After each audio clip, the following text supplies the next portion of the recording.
নমস্কার বন্ধুরা, সবরই রকমারিতে আপনাদের সবাইকে স্বাগত।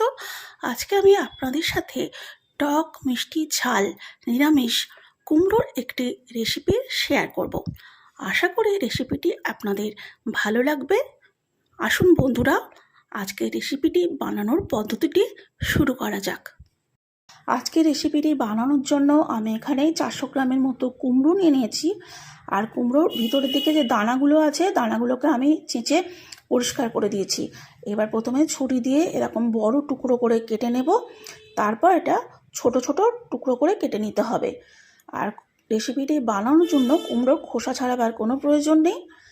এইভাবে একটু বড় সাইজের টুকরো করে কাটতে হবে, তা না হলে বেশি ছোট টুকরো করলে রান্না করার সময় কুমড়োগুলো ঘেঁটে যেতে পারে। কুমড়োগুলো টুকরো করা হয়ে গেলে আমি ভালো করে একটা পাত্রে জল নিয়ে ধুয়ে নেব।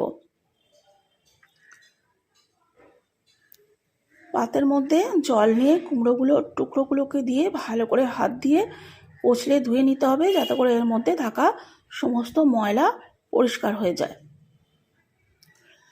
আর আমি দুটো মাঝারি সাইজের আলু নেব, খোসা ছাড়িয়ে নিয়েছি। আর অর্ধেক করে টুকরো করে নিয়ে সেগুলোকে লম্বা ফালি করে 4টে টুকরো করেছি। এবার প্রত্যেকটা টুকরোকে আবার 4টে করে টুকরো করে নিয়েছি। আর খুব বেশি বড় সাইজের করছি না, কেননা আলুগুলো তা না হলে সিদ্ধ হবে না, যেহেতু আমি এতে কোনো জল ব্যবহার করব না রেসিপিটি বানাতে। তো আলুর টুকরোগুলো একটা পাত্রে জল নিয়ে তার মধ্যে দিয়ে দিলাম, যাতে করে আলুগুলো লাল হয়ে না যায় আর এর মধ্যে থাকা সমস্ত স্টার্চ একেবারে ভালো করে পরিষ্কার হয়ে যায়। গ্যাসের মধ্যে একটা পাত্র বসিয়ে আমি নিয়ে নিলাম 2 বড় চামচের সাদা তেল। আপনারা চাইলে সর্ষের তেলও ব্যবহার করতে পারেন। 2টো তেজপাতা, একটা শুকনো লঙ্কা ফোড়ন দিলাম, আর দিয়ে দেব 1 চামচ 5 ফোড়ন। রেসিপিটি 5 ফোড়ন দিয়ে বানাতে হবে, সাদা জিরে বা কালো জিরে কোনোটাই ব্যবহার করলে চলবে না। একটু প্রথমে সামান্য একটু সতে করে নিতে হবে, যাতে করে একটু সুন্দর একটা ফ্লেভার ছাড়ে। আলুর টুকরোগুলো এই সময় অ্যাড করে দেব।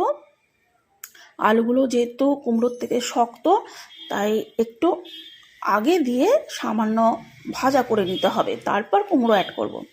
তো বন্ধুরা, আলুগুলো অনেকটাই ভাজা হয়ে গেছে, লালচে কালার চলে এসেছে। এবার এর মধ্যে আমি দিয়ে দিচ্ছি কুমড়োর টুকরোগুলি, একটু ভালো করে নাড়াচাড়া করে নেব।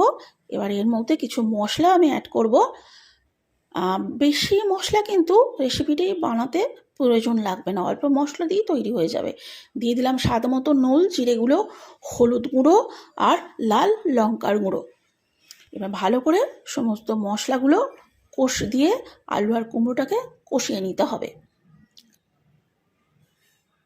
এবার যেহেতু নুন দিয়েছি, এর মধ্যে থেকে জল বেরোতে আরম্ভ করবে, আর তাতেই কিন্তু কুমড়ো আলুটা সিদ্ধ হয়ে যাবে। ঢাকা দিয়ে আমি 10 মিনিটের মতো রান্না হতে দেব।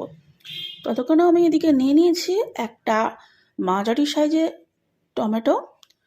টমেটোটাকে একটু ছোট টুকরো করে কেটে নেব। কুমড়ো আর আলু অর্ধেক ভাজা হয়ে গেলে তার মধ্যে টমেটোটাকে অ্যাড করতে হবে। প্রথমে টমেটো অ্যাড করলে চলবে না। এবার ঢাকা খুলে আমি একবার চেক করে নিচ্ছি যে কুমড়ো আর আলুটা সিদ্ধ হয়েছে কিনা। কুমড়োটা একটু শক্ত ভাব আছে, আর একটু এটাকে রান্না হতে দিতে হবে। এই সময় আমি টমেটোর টুকরোগুলো এর মধ্যে অ্যাড করে দেব, দিয়ে আবারও খুব ভালোভাবে একবার নাড়াচাড়া করে নেব।